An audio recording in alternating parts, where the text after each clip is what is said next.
इस सोच में और बांग्लादेश में जो सांस्कृतिक धर्म चिन्हों को तोड़ रहे हैं, उस सोच में अंतर क्या रह गया फिर?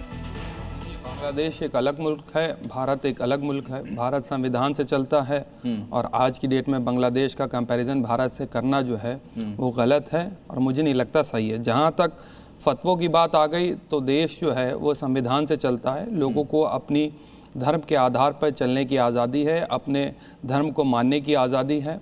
सभी धर्मों के अंदर ये बात है। जहाँ तक लाउड स्पीकर की बात है तो लाउड स्पीकर के लिए एक कानून बना हुआ है कि जो है कितने आवाज़ जो है रात में होना चाहिए, कब तक बंद होनी चाहिए। ये जो बात जहाँ तक मौलाना ने कही है, फिजूल खर्ची से जुड़ी हुई बात कही है। जो बेइंतहा लोग पैसा बर्बाद कर रहे हैं शादियों के अंदर, बेइंतहा जो है आतिशबाजियाँ हो रही हैं, बेइंतहा लाउड स्पीकर लगा करके रात रात भर तक गाने चल रहे हैं, लोगों को तकलीफ़ होती है। इस कॉन्टेक्स्ट में उन्होंने मुझे लगता है कि बात करी है। और जहाँ तक इस्लामिक पॉइंट ऑफ व्यू से बात आई वो मुमताज़ आलम रिजवी साहब बताएंगे। बेहतर यह है कि देश के अंदर सभी को मानने की, अपनी अपनी मान्यताओं को, अपने अपने धार्मिक कार्यक्रम को, शादी ब्याह उन्होंने कहा कि नाच गाने में लड़कियां बेपर्दा होकर जाती हैं, इसका कि फिजूल खर्ची से क्या कनेक्शन है? नहीं, बहुत सी जगह पे हमने घटनाएं भी देखी हैं। उस घटनाओं को लेकर के महिलाओं के साथ बहुत सी जगह बदतमीजियां भी होती हैं। ये तमाम तरीके की वजह से होता है या गलत सोच की वजह से? नहीं, गलत सोच की वजह से होता है। लेकिन कई जगह पे हमने दूसरी चीज़ें भी देखी हैं, किस तरीके से महिलाओं के ऊपर। अब तो ये है कि अगर कोई लड़की पर्दा भी करती है, हिजाब भी लगाती है, तो भी उसके हिजाब खींचे जाते हैं। ये देखिए, बात जो है ना आज़ादी की है, अपनी धार्मिक स्वतंत्रता की आज़ादी है। कौन किस अकॉर्डिंग चलना चाहता है, वो लोकतंत्र में रहते हैं। उन्होंने अपनी एक बात रखी है सामने, आप उनसे, उनकी राय से बहुत ज़्यादा अलग अपना सकते हैं, ये आपका अपना राइट है। लेकिन वो भी अपनी राइट, अपनी आवाज़, अपनी जो है बात रख सकते हैं। ये संवैधानिक हक है। मानना ना मानना वो लोगों पे। तमाम 50 फतवे ऐसे हैं, तमाम 50 फतवे ऐसे हैं। क्या मुसलमान उन 50 फतवों के ऊपर चल रहा है?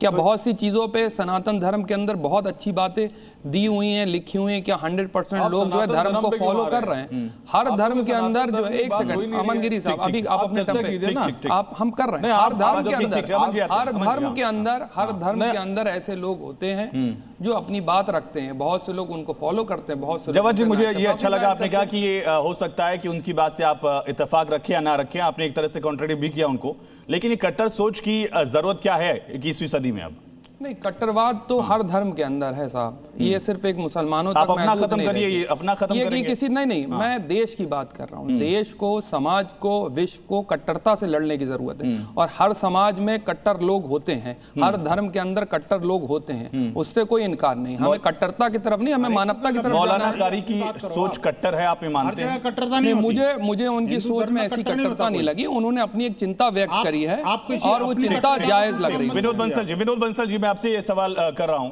नाच गाने, लड़कियां बेपर्दा होकर जाती हैं, शादी में डीजे पर दिक्कत है, तेज आवाज पर दिक्कत है, लेकिन वही जब धर्म का प्रचार होता है, अजान होती है तो दिक्कत नहीं होती है।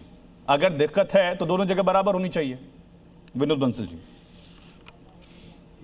देखिए, जब वो कोई महिलाएं नमाज पढ़ने जाती हैं तो दिक्कत है, मस्जिद में घुस गई तो दिक्कत है, अगर थोड़ा हिजाब उतर गया तो दिक्कत है, अगर किसी बाप समान, किसी दादा समान किसी व्यक्ति ने अगर उसको फोटो खिंचवाने के लिए उसके प्रतिभा को उजागर करने के लिए कहा कि थोड़ा सा आप इसको हिजाब को थोड़ा नीचे कर लो, तो इनको दिक्कत हो जाती है। छोटी छोटी मासूम बच्चियां जो पढ़ने जा रही हैं, उनको भी काले बोरे में लाद करने के मैं तो रिजवी साहब आता हूं, मैं आपके पास आऊंगा। हाँ, नहीं, देखिए, मैं कहता हूँ इनको मैं आ रहा हूं आपके पास आऊंगा। भारत के कानून से इनको दिक्कत है, भारत की न्याय व्यवस्था से इनको दिक्कत है, भारत के संविधान से इनको दिक्कत है। आप मुझे बताइए, भारत की संस्कृति से इनको दिक्कत है, भारत के स्वाभिमान से इनको दिक्कत है, भारत के त्योहारों से इनको दिक्कत है, भारतीय परंपराओं से इनको दिक्कत है, भारतीय धर्मों से इनको दिक्कत है।